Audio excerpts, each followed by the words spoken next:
Hello friends, कैसे हैं आप लोग? आई होप आप लोग बहुत ज़्यादा अच्छे होंगे। इतना ज़्यादा ठंडी का मौसम है तो प्लीज़ घर पे ही रहें, क्योंकि बहुत बाहर ठंड पड़ी। लखनऊ में तो बहुत ज़्यादा ठंड पड़ रही है। इस वजह से बेचारी तनिष्क की तबीयत भी ख़राब हुई, जबकि हम लोग उसका बहुत ज़्यादा ख़्याल रखते हैं। 3-3 उसको स्वेटर बनाएँगे, नीचे 3 पजामी, लेकिन फिर भी उसके अभी सर्दी ज़ुकाम हो गया था, फ़ीवर भी आ रहा था। इसलिए इसलिए तीनों चैनल पे एक भी वीडियो हम लोग नहीं डाल पा रहे थे। अब थोड़ी-सी जो तनिष्क है वो ठीक हो गई है। अभी थोड़ा खेल कूद रही है, अभी आपको दिखा रहा है उसको। अभी भी लेकिन वीकनेस बहुत ज़्यादा है, थोड़ा बहुत चलती है, फिर उसके बाद गिर जाती है। ये देखिए, हम वीडियो बना रहे हैं तो ये परेशान करने आई है। क्या बेटू, तबीयत खराब थी? ले शतु, तबीयत खराब हो गई थी शतु की? हाँ, वीकनेस इसकी बहुत ज़्यादा है अभी बेचारे के। इधर से उधर घूमे जा रही है। ये वीकनेस तुरंत नहीं जाएगी, थोड़ा टाइम लगेगा जाने में। क्यों शतु? कल मेरी और तरुण की बहुत ज़्यादा लड़ाई हो गई थी। जो पहले के सारे गिले-शिकवे थे वो भी सारे याद आ गए। तो उसके ऐसा क्या की बात हुई तो आपको बताते हैं, उन्हीं की ज़बानी।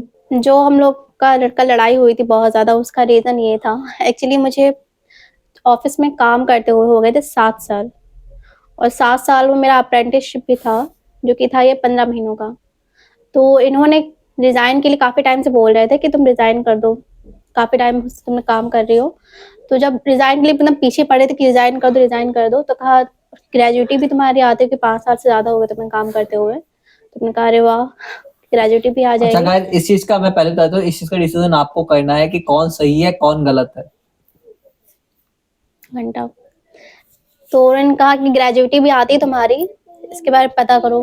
तो इन्होंने इंटरनेट वगैरह पे सर्च किया, तो उसमें हमने देखा कि अप्रेंटिसशिप मतलब कि काउंट होती है, नहीं काउंट होती है, इंक्लूड होती है, नहीं। तो देखा उन्होंने भी कि हाँ, इंक्लूड होती है तुम्हारी अप्रेंटिसशिप, मतलब कि जो भी तुम्हारा 15 महीने का था, वो भी काउंट होगा तुम्हारे 5 साल में। इन्होंने भी खुद भी दिखाया और हमने भी देखा, सर्च किया था। तो हमने कहा चलो ठीक है। फिर हमने एचआर से पूछा जाके, तो एचआर जो मेरे मतलब कि मेन थे, वो उस दिन आए नहीं थे, उनका ऑफ था जिस दिन मुझे रिज़ाइन देना था। तो जो बैठे हुए थे उनसे मैंने पूछा, तो उन्होंने बोला कि हाँ, आपका इंक्लूड होगा ये। उसके बाद हुआ क्या? बताओ तुम ही आगे का। उसके बाद हुआ ये कि इनको 5 साल पूरा होने में 13 दिन कम थे ना। 28 को रिजाइन दिया था कि 10 जनवरी तक ही काम करती होती तो इनका पूरा ग्रेचुइटी का पैसा आता, लेकिन उस क्योंकि तेरह ये दिन कम हुआ के था चक्कर से अप्रेंटिसशिप, उसमें मतलब कि इंक्लूड नहीं हुआ। जब से आप परमानेंट हुए हैं, तब से आपका उसमें काउंट होगा 5 साल। तो ये 10 जनवरी को परमानेंट हुई थी। इस बार 10 जनवरी को 5 साल इनके पूरे हो जाते हैं। अब देखिए, मैं पूरी चीज अब बताता हूँ। इनको ग्रेचुइटी के बारे में पता भी नहीं था, मैंने ग्रेचुइटी के बारे में इनको बताया था। ठीक है, तो मैंने सर्च करा कि 5 साल जो होता है वो काउंट होता है, उसमें अप्रेंटिसशिप भी काउंट होती है। उसके बाद हमसे कह रहे हैं कि जब नहीं मिल पाई मुझे, तो कह रहे कि मैं उस टाइम अभी सर्च करके दिखा रहे कि देखो नहीं होता है काउंट उसमें। उस दिन में उस टाइम पे दिखाया था तो बोलने दोगी कि हाँ, तुम्हारा इंक्लूड होगा। गाइस, ये डिसीजन आप लोगों को करना है, ठीक है, कि कौन सही है कौन गलत है। इनको ग्रेचुइटी के बारे में पता नहीं था, ग्रेचुइटी के बारे में हमने इनको बताया था। ठीक है, फिर सेकंड चीज ये कि इनको रिजाइन देने में लगभग इन्होंने 4 या 5 दिसंबर को रिजाइन के लिए बोला हुआ था ऑफिस में। ये हमसे कह रहे अरे हम थे तो बोलने 15 दिसंबर से हमको कि नहीं तुम बोलना। रिजाइन तुरंत ही कर दो तुम। हम कह रहे थे नहीं करेंगे, अभी अभी जो टाइम हम कंप्लीट हो जाए, कि नहीं तुम तुरंत ले लो रिजाइन, तुरंत ले लो। बोलो बोलो। अब बीच में टोकोगी तो हम बोलना बंद कर देंगे। हाँ ठीक है। तो इन्होंने 4 या 5 दिसंबर को रिजाइन दिया था, हमने उसी टाइम पे बोला था इनका ग्रेचुइटी आएगा। तो ये पूरा महीने तक की जाकर के एचआर से नहीं मिली। जब इनका लास्ट डे था, जब इनका एफएनएफ होना था, नहीं शो तो हाँ, इधर आओ, इधर तुमको बैठा ले आओ। तो 4 जनवरी या 5 जनवरी को इन्होंने ऑफिस में रिजाइन दिया था। और इनका जो नोटिस पीरियड था वो 28 तारीख को पूरा होना था, है ना। नोटिस नहीं था, इमीडिएटली वाला डिजाइन था। हाँ, इमीडिएटली वाला रिजाइन था, लेकिन इन्होंने 4-5 तारीख को रिजाइन के लिए बोल दिया था। तो फिर उसमें हुआ क्या, ये पूरा महीना तक की पूरा मतलब कि इतने 20, 22, 25 दिन जो है जाकर के अपने एचआर से पूछी नहीं कि ग्रेचुइटी आती है कि नहीं आती है, आती है तो उसका प्रोसीजर क्या होता है। जब ये आखिरी दिन इनका एफएनएफ होना था, तब उस दिन जो है इन्होंने जाके एचआर से पूछा, वो भी इनके एचआर उस दिन आई नहीं थी।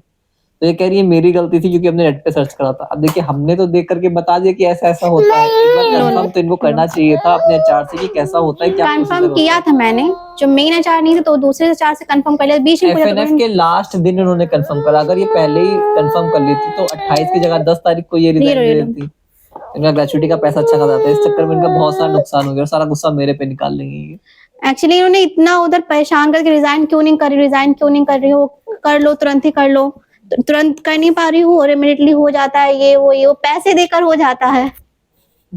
ये तक हाँ के तो बोला था। नोटिस पीरियड बाई आउट भी तो होता है, मैंने कहा था कि पैसे दे करके बाई आउट कर लो उसको, लेकिन इन्होंने कोई चीज पूछी ही नहीं। इन्होंने बस जो है बस हमने एक्चुअली मैं टीएल को भी नहीं कंफर्म था, जब मैंने कॉल किया उन्हें कि ग्रेजुएटी नहीं आई मेरी सैलरी के इन्होंने साथ में, रिजाइन देने के तो बाद उन्होंने कहा कंफर्म करा था। कि जो है अभी मुझे बेटा इस बारे में नहीं पता, मैं एचआर का नंबर दे रहा हूँ, उनसे बात कर लो तुम। तो तुमको टीएल या जिससे भी पूछना था वो तुमको अपने आखिरी दिन से पहले पूछना था मैंने ना। बोल रही थी कि मैं रिजाइन दिए हुए जनवरी 10 में दिन हो रिजाइन कर गए। लेती हूँ, नहीं तुम अभी दिसंबर में तुम इमिडिएटली करा लो, पैसे दे करके करा लो, क्या है अभी जॉब कर रही हो, ये वो। तो मैंने जब कंफर्म किया आज था, मैंने पूरी चीज बता दी है, मैंने इनको सारी चीजें बता दी थी ग्रेचुइटी के बारे में, लेकिन इन्होंने एक भी बार जाकर के मेरे टीओ से कंफर्म नहीं करा कि कैसे होता है, क्या प्रोसीजर होता है। फिर इन्होंने कहा तुमने नेट पे देखा तो तुम्हारी गलती है, तुमने हमको नहीं बताया। तो आप बताइएगा किसकी गलती है यहाँ पे, पूरी चीज आप लोगों ने सुन ली, आप ये कमेंट में बताइएगा, आपका जजमेंट ही सबसे ऊपर होगा। वो बताओ तुम खुद का दिखाओगे कि इनोसेंट हो। हमार इनकी वजह से मेरे 5 साल सिर्फ 10 दिन की वजह से बर्बाद हो गए, जो नहीं आ पाई मेरी ग्रेजुएटी। सिर्फ 10 दिन अगर और रुक जाते तो पूरे 5 साल की जो मेरी मेहनत है उसका फल मिल जाता कम बस से कम। गाइस आप ही पे भरोसा है, मैं आप ही बताइएगा किसकी गलती है किसकी नहीं। पता उस दिन इंडियन पे इंक्लूड हो गया, फिर आजकल हमें दिखा रहा है कि इंक्लूड नहीं होता है, और हमने भी सर्च किया था इस बारे में, ऐसा नहीं सर्च नहीं किया ऐसे। देखिए कितना सुनाए जा रही है हमको, मेरी कोई गलती भी नहीं उस चीज वो पे। पता सर्च किया तो भी उसमें था कि इंक्लूड होगा। बस भैया बस शांत हो जाओ, बहू आ गई। देखिए खुद की गलती ना है तो हमें चुप करा रहे हैं। देख लिया आप लोगों ने कि क्या होता है मेरे साथ में। मेरी 5 साल की मेहनत का फल हमें नहीं मिल पाया, चलो कोई बात नहीं, ये तो आता जाता रहता। कल बहुत ज्यादा इनसे लड़ाई हो गई थी मेरी, बहुत ज्यादा। अभी भी लड़ाई तो कर रही है हमसे। कोई लड़ाई नहीं कर रहे हम, आप लोग डिसीजन दीजिएगा। आप ही सोचिए कि सिर्फ 10 दिन कम की वजह से जो इतने 5 साल हमने काम किया, 5 साल नहीं 7 साल सॉरी, फिर 2 साल 15 महीने का मेरा वो था अप्रेंटिसशिप, तो उसके मेहनत का फल नहीं मिल पाया, तो कितना ज्यादा बुरा लगता है, कितना ज्यादा अफसोस होता है कि सच में थोड़ा सा और टाइम अगर होता तो भी मिल जाता ना मुझे। इनकी जल्दी आप रिजाइन करो रिजाइन करो रिजाइन करो, और देखिए कान बंद कर ले रहे हैं अपना, कान बंद कर लिया। अब क्यों नहीं सुन रहे हो? और कल सारा जो मेरा वो था कि हम पे डाल दिया कि तुम्हारी गलती थी कि तुमने बात क्यों नहीं करी, जबकि हमने बात करी उनसे, लेकिन मेरे मेन एचआर नहीं आया, तुमने कहा था कि हाँ आपका होगा इंक्लूड। शुरुआत से अपनी जो गलती है किसी और पे डाल देंगे, थोप देंगे, फिर कहेंगे हाँ मेरी कोई गलती ही नहीं थी। ये देखिए देख लिया आपने, कितना इनोसेंट बन रहे हैं कि हाँ आगे इनकी कोई गलती ही नहीं है। सबसे अच्छा यही है। कोई बात नहीं, इनमें जो ग्रेजुएटी गई इनसे लेंगे हम सारा का सारा, कहीं से तो भरपाई करनी पड़ेगी ना हमें। चलिए फ्रेंड्स, आज का ब्लॉग अब यहीं पे एंड कर रहे हैं, मिलते हैं नेक्स्ट ब्लॉग में, तब तक के लिए बाय बाय करो, bye bye. Bye bye. Comment में जरूर बताइएगा।